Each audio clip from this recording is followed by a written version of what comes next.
Bonjour à tous, dans cette vidéo nous allons travailler avec les puissances de 10. Alors tout d'abord, qu'est-ce que c'est que les puissances de 10? On va voir des exemples. Quand par exemple je fais 10 fois 10, deux fois, j'ai deux facteurs 10 ici, je peux l'écrire 10 au carré ou 10 puissance 2, je dis aussi 10 exposant 2, ce qui correspond au nombre entier 100. Je peux faire la même chose si au lieu d'avoir deux facteurs, j'en ai 3. Je fais 10 fois 10 fois 10. Ça s'écrit 10 puissance 3 ou 10 au cube, ce qui correspond au nombre entier 1000. Donc vous remarquez ici, j'ai un 1 avec 2 zéros, 10 exposant 2. J'ai un 1 avec 3 zéros, 10 exposant 3. Alors après, je peux l'écrire aussi sous la forme 1 dixième. 1 dixième, c'est quoi? C'est le nombre 0,1.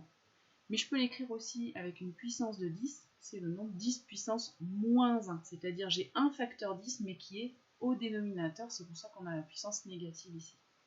De la même façon, je peux définir un centième. Un centième, c'est 0,01, c'est 1 sur 10 fois 10, c'est-à-dire 1 sur 10 au carré. 100, je vous rappelle, c'est 10 puissance 2, sauf qu'il est au dénominateur, et donc ça, on va l'écrire 10 puissance moins 2. Donc quand j'ai une puissance négative, c'est que les puissances sont au dénominateur, et quand j'ai une puissance ici positive, donc en fait je multiplie un certain nombre de facteurs. Alors là je vous l'ai défini pour 10 puissance 2, 10 puissance 3, 10 puissance moins 1, 10 puissance moins 2. Mais je pourrais très bien définir 10 puissance 15. La 10 puissance 15 c'est quoi? C'est 10 fois 10 fois 10, 15 fois. Autrement dit un 1 avec 15 zéros. Donc on peut définir tout ça de manière plus générale. Donc voici ici le cas général. Quand je fais 10 fois 10 fois 10 fois 10 n fois, donc un certain nombre de fois, ça peut être 10 fois, ça peut être 15 fois, ça peut être 53 fois, ben ça s'écrit 1 avec n 0 ici, autant de zéros qu'il y a de facteurs 10 ici, et on le note 10 puissance n, toujours ce nombre de fois où vous avez mis le facteur 10.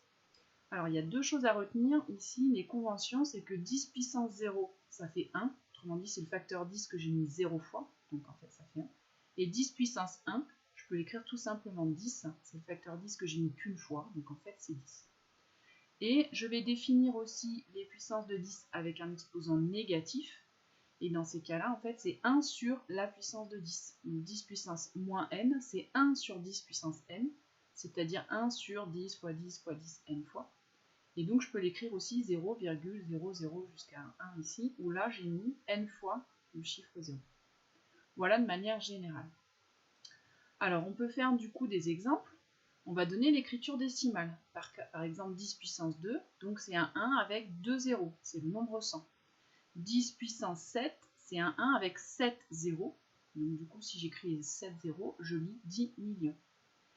10 puissance moins 4, c'est 0,0001. Comptez bien ici, j'ai 4 zéros. Comme c'est une puissance négative, c'est un nombre qui va s'écrire ici sous forme décimale, 0, et avec le 1 en dernier. Et enfin, on va écrire sous forme d'une puissance de 10. Quand par exemple j'écris ici le nombre 1 million, 1 million c'est un 1 avec 6 zéros, c'est-à-dire 10 puissance 6. De la même façon, 0, et derrière la virgule, j'ai 6 zéros. Bah, au total, j'ai 7 zéros. Donc c'est 10 puissance moins 7. Voilà comment on passe d'une écriture à l'autre. Il faut bien compter le nombre de zéros et regarder si c'est un très grand nombre, c'est une puissance positive. Quand c'est un nombre très petit, c'est une puissance ici négative. Alors, on va faire quelques exemples sur les calculs. Imaginons que je veux calculer 10 puissance 2 fois 10 puissance 3. Je ne veux pas savoir combien ça fait exactement, je veux juste savoir quelle puissance de 10 ça va donner. 10 puissance 2, ça veut dire quoi? Ça veut dire que je fais 10 fois 10. Fois 10 puissance 3, ça veut dire que je fais 10 fois 10 fois 10. Finalement, ça, regardez, j'ai 5 fois le facteur 10. Donc ça, je peux l'écrire 10 puissance 5. Il y est 5 fois.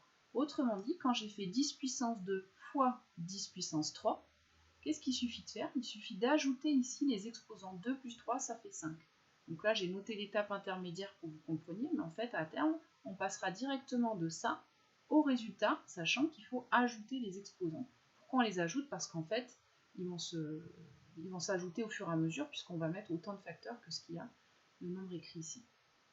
Alors de la même façon, je vais calculer le quotient. 10 puissance 4 sur 10 puissance 2. Si je reviens à la définition, 10 puissance 4, c'est 10 fois 10 fois 10, je le mets 4 fois, et 10 au carré, c'est 10 fois 10. Donc j'ai 10 fois 10 fois 10 fois 10 sur 10 fois 10.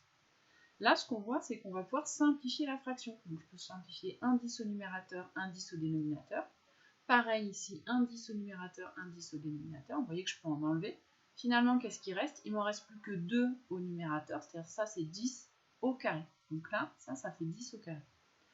Donc là, qu'est-ce qu'on a fait? Regardez, pour trouver 10 au carré, qu'est-ce que j'ai fait? J'ai simplement fait 4 ici, qui était au numérateur, moins les 2 qui sont au dénominateur. Pourquoi je les soustrais? Parce que comme ils se simplifient, on les enlève. Et puis, dernière technique, ici, 10 au cube, le tout, vous voyez les parenthèses, au carré.